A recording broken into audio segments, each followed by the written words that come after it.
time for the big three. We've got 3 stocks for you and 3 charts that we're going to break down. Rick Ducat, of course, joining us here to take us through those charts. And here to take us through the stock picks today is Aquiles Larrea, the founder and CEO of Larrea Wealth Management. Now, it's great to see you both. Aquiles, let's start with you with a big picture thought on your first pick here, Green Realty Corp. As I look at them, down about 6.5% in the past 12 months. So walk us through this first pick. Yeah, it's actually one of our favorites in the REIT space. We're looking really for a yield and a bit of growth here. And although the stock's been under pressure, we still think that this is a great stock going forward, where sometimes it's acting like a growth stock, and you're going to have that volatility, you're going to have that risk going along with it. And then sometimes it's acting like a typical blue chip, where you have that dividend really rounding out that portfolio return. We're looking at anywhere between 6 and 9% in the next 18 months. We're also seeing that the pressures that the sector is seeing as a whole are a temporary measure. We think that it's going to be a good turnaround target, and we should see a double-digit return beyond that 18-month return. But the sector as a whole has been under a bit of pressure. We believe that there's positive opportunity here year over year. We've seen growth. We see that strategic acquisitions as far as properties are concerned, some of the high quality properties here in New York City. So there's definitely opportunity for growth here. Yeah, as I'm looking through their headlines right now, Aquiles, signing up some pretty big properties in Midtown East, prime development locations. Is that, one of the primary drivers behind this pick? Yeah, absolutely. We are always cognizant of any acquisitions that they can make accretive to earnings. We also want to see them, as far as the valuations are concerned, that they're not too inflated. Now, REITs are going to pay out their money, not over 90% as far as dividends concerned. That's another reason to own this stock. You want that income coming into the portfolio. It could be a high quality pick in the REIT sector for any portfolio. All right, Rick, so for the charts on this one, walk us through what you're seeing here for SL Green. Perhaps not a household name, but I got to admit, when I started looking at the chart, it was quite interesting here, because we can see that our price activity right now is topping out at 66, this red line here. But if you backtrack, that was a high point from previously in our year here in the early summer months here. And then it was a consolidation area. It was a little bit messier here, but that is about where the price activity solidified around that level. From there, we did hit our lows, 45.15, during the tariff news shock that roiled markets so thoroughly for so many symbols across the board here. But now you could say that we have made a higher low from that point here. Now our price activity has crossed above all 3 of our moving averages that we follow here. Our yellow 21-day, orange 63-day, and purple 252-day exponential moving averages were all clustered together right below the 60 mark here. So we had a very notable confluence point there to watch out for. Now it's a downside supportive level that's actually pretty close to this green line here, 61. If we were to backtrack once again,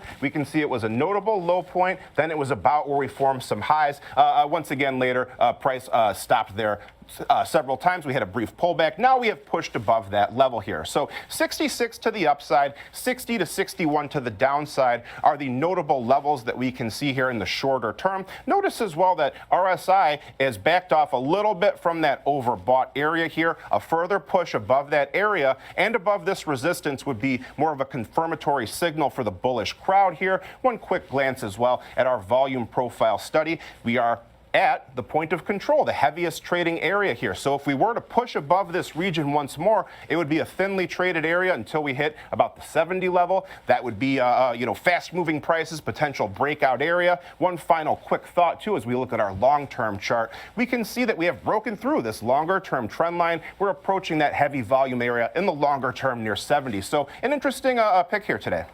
All right, and as we talk about that one trading just below the $65 mark right now for SL Green. Now, Aquiles, let's move on to your next trade here, your next stock pick on the day. You've picked AT&T. This is definitely one that we're familiar with here. Performing well on the year as a whole, year to date. AT&T up about 30%. Why is this one your next pick? Well, it's acting like a growth tech stock at this point. But people forget AT&T is a solid company. There is, it's not just the phones. It's not just the phone company. You have here an opportunity to make a decent dividend. I believe it's over 6% at this point, and that's a pretty important, especially if you're doing anywhere between double digits and that's just adding to it. So what we're looking for here is some solid growth going forward. Probably looking at over 10%, double digit within the next 18 months. We could be pleasantly surprised because we're just seeing such good movement in this stock. We're going to have some near term resistance probably in the next month or so, just because it's really consolidating and really looking for the next tier as far as where it's going to go. So we're going to keep that in mind. But after that point, I would say probably end of September, beginning of October, we should start to see it move to the upside, and then we could realize those gains. Patience will favor the investors who go in at this point. We have been in AT&T for over a decade, and we've seen nothing but positive returns. We've been through some bad times. We've been through some volatility, but year over year, it has not disappointed. All right, Aquiles, the analyst coverage on AT&T agrees with you here, thinking in line with estimates sort of across the board. But you mentioned some potential resistance. So I want to get to Rick here with the chart and talk about where we might see that or the potential for some consolidation here as it has been performing well year to date. That's always the question when a stock is near those highs. Where do you look for potential resistance? If you're in a bullish trade, it's like you've caught the tiger by the tail. Where do you kind of let go and take the profits, or do you hold on? So we'll try to think about that here. But when we look back, 29 is the level that really stands out. The downside is much easier to assess in this case. We had this double top type formation here. We did break out. Things got a little messy once again. But for the most part, our yellow 21-day exponential moving average was supportive. So now we can see that moving average roughly lines up with that 29 area again. So that would be the first obvious place to look for supportive activity here. If we were to go a bit lower, you could see that we drew a trend line starting around here, around these lows that we established after our gap to the upside. Gaps often can be the beginning of a new trend, of a new regime for price activity here. So connecting these lows here, we did have an earnings dip below that level, but it solidified back above our line here. So now we can see around 28.50 or so, our trend line and our longer term 63-day exponential moving average are coalescing here with each other. So 28.50, 29, that would be a supportive area. So now if we were to try to figure out the upside here, well, we have stopped short right near our old intraday highs of 29.79. Could be making a push above them very shortly if we do break through the upper boundary of that trend line. Once again, same deal as our last chart. Look for RSI to break above its trend line and to enjoy an accompanying breakout with the bullish price activity here. So final thought here, linear regression line. Our line of best fit based on closing prices, that comes in right around the level where we topped out, right just below 30. That could be a resistance area. To try to look a little bit further, if we keep going on to the upside here, if we do get that breakout, consider that we could look at the +1 standard deviation channel. One standard deviation up from that line. That comes in presently at 32.50. It'll be a moving target, though. Remember, it's a snapshot of this moment in time. All right, well, shares right now trading at $29.71 for AT&T. Now, I want to come to your last pick here, Aquiles. It's Philip Morris, and I'm wondering if we've got a trend going on. I've noticed you're a big fan of dividends, so does dividends play a role in this pick as well? Absolutely. Anytime you have a good portfolio, you have that combination of growth, you have dividends. The dividend doesn't have to be 6%. It could be 2%. It could be 3%. We just want that solid. We want that healthy company dividend to come through and a growth every year over year. So let's take Philip Morris International for argument's sake. We see a growth opportunity here in the sector as a whole, but versus other companies in the sector, we feel that there's a little bit more opportunity due to the international reach, due to the growth potential in this. We think it's a fine quality stock to own year over year and a part of any part of a good portfolio at this point. 8 to 10% in the next 18 months is what we're thinking. We think that that's actually under where I think it could be. I personally believe it could be 12% in the next 18 months. I also think that as far as growth, if you're making, for argument's sake, you make 10% and the stock dividend 6%, you're having a very nice year. And that's what we've been experiencing, with Philip Moore, Altria Group in the past. Now we see the similar potential with Philip Morris International here, albeit on a lesser degree. And a follow-up with Philip Morris, I was noticing when I was looking them up that a lot of the insiders have sold a pretty significant stake in their shares over the past year. Has any of that been part of what piqued your interest in Philip Morris International?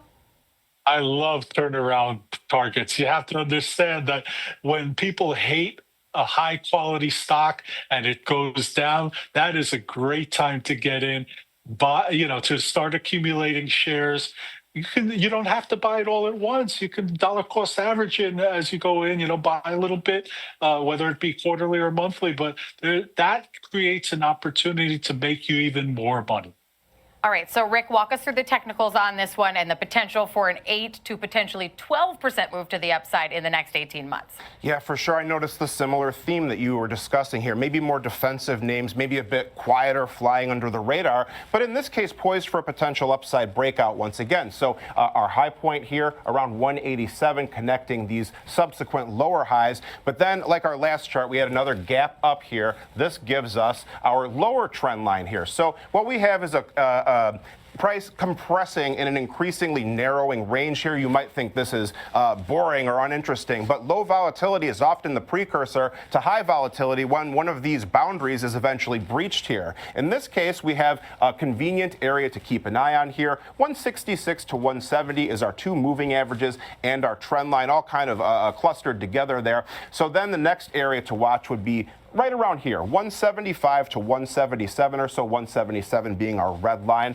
Old high point, low points, and then the low point before we had our earnings gap down. So that would be the obvious area to look for that gap to be filled and for potential resistance there if we do break out. Now to the downside though, 159, 160, old highs, low point here, low point here, low point here. So that would be the supportive area that really sticks out in the near term. So a quick look too at our volume study here, volume profile to overlay these heavy trading areas here. We are in the midst of the most notable node that we can see in our near-term price activity around 165. If we start to move too far below that area, then we would be looking at this area next in terms of volume, 152 or so. It's our long-term 252-day EMA, quite a bit of ways here to the downside, but that's the level that stands out according to this study here. Volume starts to really thin out above 172.